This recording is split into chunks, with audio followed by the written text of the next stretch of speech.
குருவின் தினம் ஒரு சுவடுகளில் இந்த இருட்டு அறை அப்படின்ற ஒரு வார்த்தையை சொல்லலாங்க.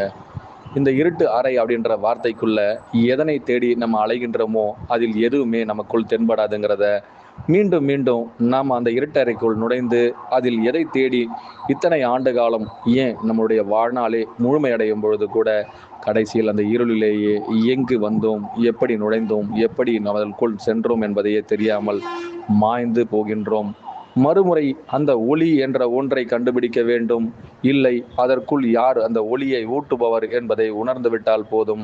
அந்த இருட்டு என்ற ஒன்று, அதாவது இருள் என்ற ஒன்றை உங்களுக்குள் அந்த வெளிச்சம் என்ற ஒன்று தரும்பொழுது அங்க நிதர்சனத்தில் நீர் எதை தேடி வந்தீரோ அது உங்களுக்குள் முழு பார்வையாளனாய் இருந்து அதை நீங்கள் பயன்படுத்துபவனாயும் மாறிவிடலாம்.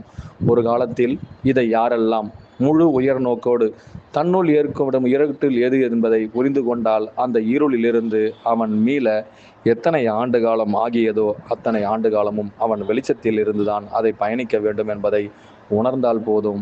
மீண்டும் மீண்டும் அந்த ஒளித்துகள்கள் அவனிடம் இருப்பதை அவனே புரிந்து கொள்ளலாம்.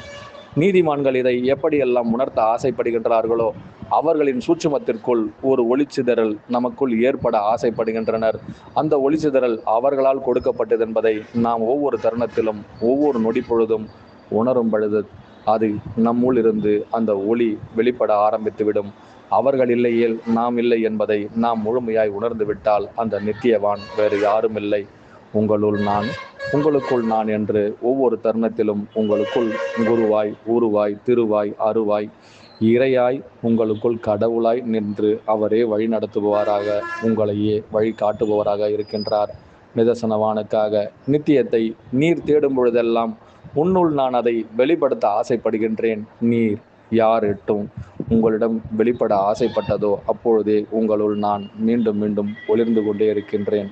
அனைவருக்கும் குருவே சரணம், குருவடி சரணம், திருவடி போற்றிங்க.